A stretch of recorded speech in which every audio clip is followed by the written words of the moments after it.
Los Angeles was on edge, its streets humming with tension and uncertainty as the weekend began. The city's usual vibrancy was replaced by thick smoke and the constant wail of sirens, echoing through neighborhoods that once felt safe.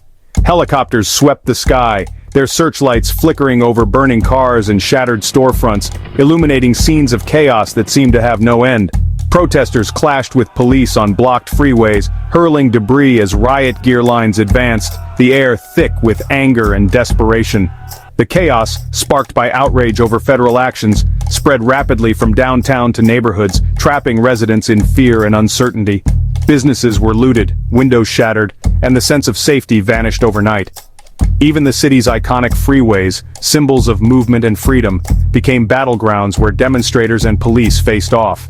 The LAPD declared an unlawful assembly, but the city was already divided, protester against police, neighbor against neighbor, as trust dissolved in the heat of the moment.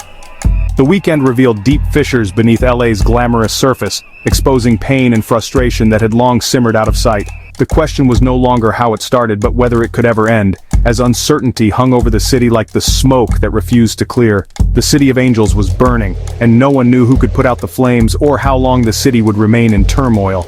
The postcard image of LA was gone, replaced by a city at war with itself, its landmarks now symbols of conflict and resilience. The unrest had transformed Los Angeles, leaving scars that would not fade soon, and a city forever changed by a weekend it could never forget. It started with a series of coordinated ICE raids. Over 100 immigrants were detained in a single morning, sending shockwaves through the community and igniting a sense of fear and anger. Outrage spread rapidly, and by Friday afternoon, hundreds of people had gathered peacefully outside the federal building, determined to make their voices heard. Protesters held up signs that read "Abolish ICE" and "No human is illegal," echoing calls for justice and compassion. The mood was resolute, yet peaceful. People stood side by side, united in their cause, hoping for change. As the weekend wore on, the protests swelled in size, spilling into new neighborhoods and drawing in more supporters from across the city.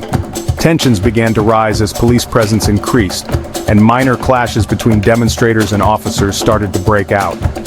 By Saturday night, the demonstrations had turned confrontational. The focus shifted from immigration policy to the right to protest itself as frustration mounted. Sunday brought chaos. Burning cars, looted stores, and violence erupted near the Metropolitan Detention Center, leaving the city reeling.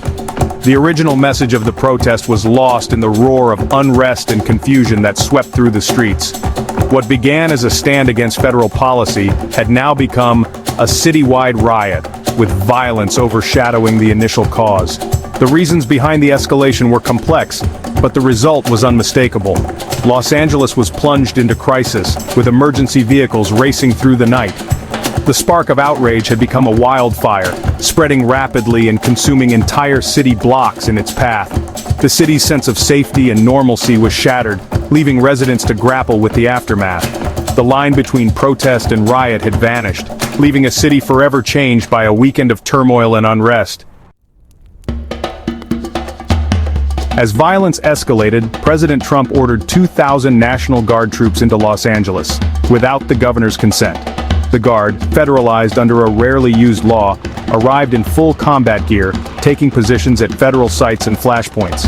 The LAPD and California Highway Patrol now operated alongside federal troops, creating confusion and tension. The crackdown was severe, dozens arrested, journalists injured, and the city transformed into a militarized zone. The federal show of force was meant to restore order, but instead, it raised the stakes and deepened the crisis. Critics called it an overreach. Supporters called it necessary. The sight of U.S. troops on LA streets shocked the nation. The city became the front line of a constitutional conflict. The deployment did not calm the city, it only intensified the standoff.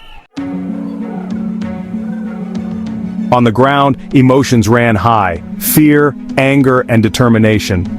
The city pulsed with anxiety as night fell, every street corner echoing with shouts and sirens.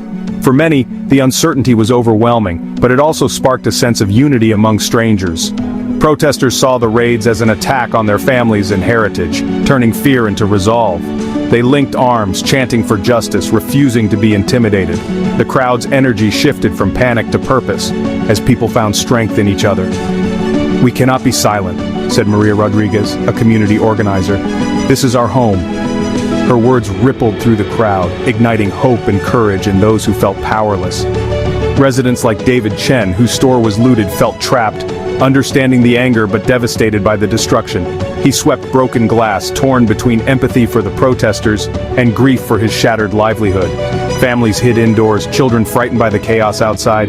Parents whispered reassurances, trying to shield their kids from the noise and uncertainty, even as fear lingered in every room. Police faced hostility and danger, struggling to maintain order amid flying debris and relentless tension. Each moment was unpredictable, and officers felt the weight of responsibility pressing down on them. "No one wants this," said an LAPD officer, "but we have to restore order." His voice was weary, reflecting the exhaustion and frustration felt on both sides. Community leaders pleaded for peace, urging focus on the original cause and condemning both violence and federal provocation. Their calls for calm echoed through the city, a reminder of what was truly at stake. "Our strength is in unity, not chaos," Pastor Michael Jones declared. His message resonated, offering a glimmer of hope amid the turmoil. Voices of reason fought to be heard above the turmoil. In the clamor, some tried to bridge divides, urging dialogue instead of destruction. The city's pain was raw, but so was its resolve. As dawn broke, exhausted protesters and residents alike began to pick up the pieces, determined not to let despair win. The weekend left scars on every side. Broken windows and burned cars told the story of a community tested, but not defeated. The struggle for justice continued, even as the city reeled. Through pain and uncertainty, hope endured, and the fight for a better future pressed on. The arrival of federal troops ignited a fierce political and legal battle. President Trump, defiant, claimed local leaders had failed, and federal intervention was essential. California's Governor Newsom condemned the move as illegal and unconstitutional, vowing to fight it in court. "This is a president manufacturing a crisis," Newsom declared, joined by other governors in protest. Mayor Karen Bass accused the White House of escalating tensions and undermining local authority. The clash became a test of federal versus state power, with legal scholars debating the limits of presidential authority. The Insurrection Act was invoked, but using it against a governor's wishes was nearly unprecedented. The showdown was more than political. It was a constitutional crisis unfolding in real time. The city felt under siege not just by protesters but by its own government. The outcome would set a precedent for the balance of power in America. The stakes had never been higher. By June 9th, an uneasy calm settled over Los Angeles, but the city remained tense. National Guard troops and federal agents patrolled the streets, reminders of the weekend's turmoil. The core issues, immigration policy and federal overreach, remained unresolved. Sporadic protests continued, and officials warned the peace was fragile. The events forced a national reckoning over protest, policing, and civil liberties. The legal battle between California and the White House set a dangerous precedent for federal power. The fires were out, but the embers of division still glowed. Los Angeles became a warning of what happens when dialogue fails. The city's future, and the nation's, remained uncertain. The scars of this weekend would shape the years to come.